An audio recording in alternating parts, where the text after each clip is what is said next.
大家好，我是丽姐，欢迎大家来听相亲故事，感谢大家的订阅。今天要给大家讲一个特别有意思的故事，是关于一位深圳富家千金在台湾的奇遇记。这个女孩叫小苑，今年28岁，是我们深圳一家大型房地产公司老总的独生女。从小含着金汤匙出生，在国内可以说是要风得风，要雨得雨。小苑从小就养成了很多大小姐脾气，在国内购物，如果导购态度稍微不好，她立马就投诉，动不动就说你知道我爸是谁吗？这种话。在餐厅吃饭，如果上菜慢了，她就直接把服务员叫过来，劈头盖脸一顿骂。哎呀，这种行为在国内虽然不太好，但是很多服务行业的人也都忍了。去年底，小苑因为在深圳处处受限制，加上被父母催婚催得烦了，一气之下就跑到台湾来散心。刚到台北的时候，她还是保持着在深圳的那种大小姐作风。记得有一次，她在西门町一家奶茶店买饮料，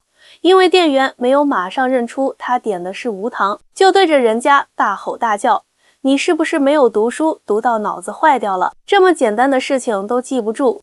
那个店员小哥特别有意思，他不卑不亢地对小苑说，不好意思哦，我们这边服务态度是相互的，如果您觉得不满意，可以选择不消费，但是请不要用这样的语气跟我们说话。周围的顾客也都用异样的眼光看着小苑。这还不算完，第二天他去一家美甲店做指甲，因为等候的时间比预约的时间晚了10分钟，他就开始耍大牌。你们知不知道我在深圳随便打个电话，美甲师都会立刻上门服务，这里的服务水平也太差了吧？美甲店的老板娘笑着说，不好意思啊，我们这边确实会因为每个客人的情况不同，有时候会稍微延误一点时间。如果您觉得不能接受，我们也完全理解，您可以选择其他家店。小苑当场就愣住了，她发现在台湾那套仗势欺人的招数完全不管用。更让她震惊的是，这里的服务人员虽然都很有礼貌，但是绝对不会因为顾客刁难就低声下气。在台北住了一段时间后，小苑渐渐发现这边的生活节奏虽然没有深圳那么快，但是大家都活得特别从容。她看到70多岁的老奶奶还在便利店当收银员，而且顾客对她都特别有耐心。在深圳，很多公司招聘都有年龄限制，35岁以上就很难找到好工作了。慢慢的，小苑开始反思自己以前的行为。有一次，她在路上不小心撞到一个骑自行车的大学生，她下意识的想发脾气，但是对方却先道歉说，对不起啦，我骑太快了，你有没有受伤？这种温柔的对待让她特别惭愧。在台北生活的这段时间，最让小苑震撼的是这里的医疗体系。有一次，她不小心扭伤了脚踝，想着反正有钱，就直接打车去台大医院就医。到了医院后，她惊讶地发现挂号费才几百新台币。更让她意外的是，医生态度特别好，详细询问她的情况，还亲自帮她做检查。哇塞，这也太便宜了吧！在深圳，我去私立医院看个普通门诊都要好几百块人民币呢。小苑感叹道。后来她才知道，原来台湾有全民健保制度，生病看医生特别方便，而且医疗费用也很合理。在台北住了1个多月后，小苑开始留意当地人的生活方式。她发现这里的普通上班族虽然工资可能不如深圳高，但是生活质量却一点都不差。因为这里的房租相对便宜，而且饮食消费也很亲民。打个比方，一碗牛肉面才100多新台币，料又多又实在。让小苑特别感动的是，有一次她在夜市逛街，不小心把钱包弄丢了，她急得团团转，正准备报警，突然有个阿姨气喘吁吁地跑过来，小姐，这是不是你的钱包？我刚才看到你掉在饮料摊那边，钱包里的现金和卡片1分都没少。这让从小就被教育人心险恶的小苑非常感动。天啊，在深圳要是掉了钱包，估计早就不知道被人拿去销赃了。小苑感慨道。这件事之后，她对台湾人的善良有了更深的体会。慢慢的，小苑发现自己的脾气也变好了。以前在深圳，她觉得服务业者就应该像伺候大爷一样伺候顾客，但是在台湾待久了，她学会了用谢谢、不好意思，也经常跟便利店店员说说笑笑。有一次，她去一家咖啡厅，服务生不小心打翻了她的饮料，以前的她肯定会当场发飙，但这次她却笑着说：“没关系了，大家都会不小心的。”服务生感动的眼眶都红了，马上帮他重新做了一杯，还送了他一块蛋糕。最让小苑感触的是这里的就业环境。在台北，他看到很多中年人转行创业，开小店、做外卖，虽然赚的不多，但是都活得很开心。不像在深圳，35岁以上找工作就困难重重，很多人为了生存被迫加入内卷大军。在台湾，好像不需要特别有关系，普通人也能过得很滋润。小苑经常这样感叹。他看到街边小店的老板娘们有说有笑，楼下水果摊的阿伯每天都笑呵呵的，连公交车司机都能跟乘客有说有笑。这种生活氛围让他觉得特别温暖。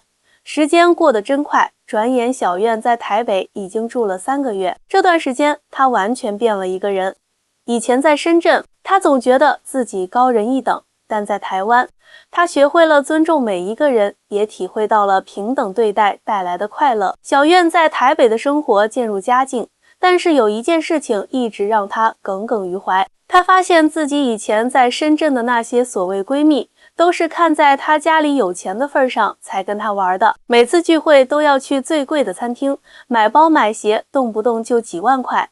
现在想想，那种友情真的很虚假。但在台北，他交到了一个特别要好的朋友小婷。小婷是一家手作烘焙店的老板，在永康街开了一家不大不小的店面。认识的契机还挺特别。那天小苑又在店里发脾气，因为等了将近1个小时才拿到预定的蛋糕。你们这么慢，是不是觉得我们录客的钱好赚啊？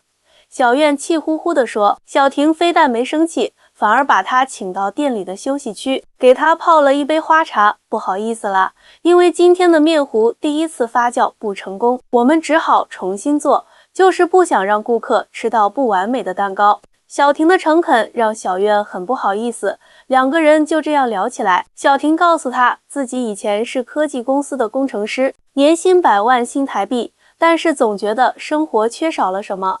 后来35岁决定转行开烘焙店，虽然现在赚的钱比以前少了很多，但是每天看到顾客吃到蛋糕时开心的表情，他就觉得特别满足。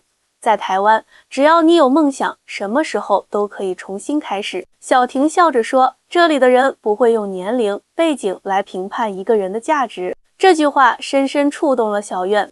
在深圳，他身边的人总是在比拼谁的包更贵，谁的车更豪华，仿佛这些才是衡量一个人价值的标准。但在台湾，他发现生活可以这么简单，只要做自己喜欢的事情就好。慢慢的，小苑开始每天去小婷的店里帮忙，从最基础的整理材料开始学起。虽然笨手笨脚的，但是他感受到了前所未有的快乐。有时候面团揉得手酸，但看到成品出炉时，那种成就感是在深圳花再多钱购物也体会不到的。小苑，你知道吗？其实你骨子里是个很善良的女孩，只是以前被环境影响了。有一天，小婷一边教她裱花，一边说，这句话让小苑眼眶一热。确实，从小到大，她好像都在扮演别人眼中富家千金的角色，很少有机会做真实的自己。但在台湾这几个月，她终于可以卸下所有的包袱，做一个普通人。更让小苑感动的是台湾的养老环境。她看到很多老年人都过得特别精彩，常常结伴去户外运动，参加社区活动。小区里还有专门的关怀中心，定期举办讲座和联谊活动。这跟深圳那种广场舞式的养老完全不一样。在这里养老好像真的不错诶。小苑开始认真考虑要在台湾定居的事情。她发现这里的生活节奏很舒服，人与人之间的关系也很真诚。最重要的是，她在这里找到了真实的自己。就在小苑每天开开心心的跟小婷学做甜点的时候，她遇到了一个特别的人。那天店里来了一位客人阿杰，他是附近一家补习班的老师，经常来买小婷的手做蛋糕。这位是新来的吗？手艺不错哦。阿杰看着小院裱花的蛋糕说。那时候小院正在专心给蛋糕裱花，头发还沾着面粉，完全没有以前千金小姐的样子。小院抬头一看，发现是个戴着黑框眼镜，笑起来特别温暖的男生。让他特别惊讶的是，阿杰居然一眼就看出他是新手，但语气里一点嘲笑的意思都没有，反而充满鼓励。后来阿杰每天下课都会来买甜点，有时候点一块蛋糕，有时候买几个小饼干。慢慢的，两个人就熟悉起来。小院发现阿杰虽然只是一个补习班老师，但是特别有学问，对历史、文学都很有研究。有一次，阿杰请小院去诚品书店，两个人一待就是一个下午。小院发现阿杰对每个学生都特别用心。他说，在台湾当老师，不是只教课本知识，更重要的是教会学生如何做人。这句话让小院想起自己在深圳的时候，补习班的老师们都在拼命灌输知识，但是很少有人关心学生的心理成长。而阿杰不一样，他会专门抽时间跟叛逆的学生聊天，帮助他们找到人生方向。其实，在台湾当老师的收入不算很高，但是我觉得能帮助学生成长，这种成就感是钱买不到的。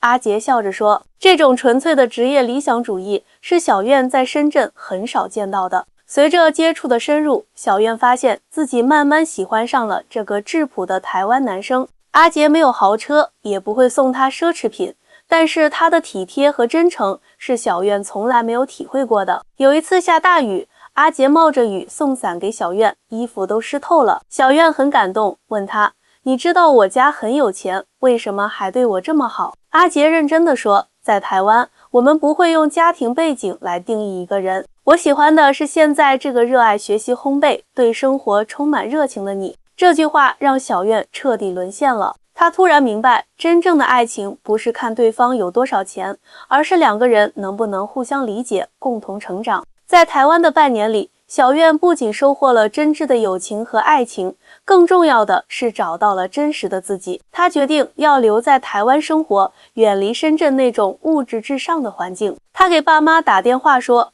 我想在台湾开一家自己的甜品店。让小院没想到的是，爸妈居然支持他的决定。女儿，你在台湾变得更独立了，也更快乐了。爸爸说，只要你觉得开心，在哪里都行。就这样，小院决定在台北永康街开了一家自己的甜品店，每天和阿杰一起生活。虽然现在赚的钱比在深圳少很多，但是他觉得特别充实。每天早上醒来，看着台北的晨光，他都觉得这里就是他的家。亲爱的朋友们，小院的故事告诉我们，人生最重要的不是拥有多少钱，而是要活出真实的自己。在台湾，他不仅收获了爱情，更找到了生活的真谛。小院说，这里的人情味、生活方式，让他再也不想离开了。好啦，今天的故事就讲到这里，谢谢大家的收听，我是丽姐，我们下次见。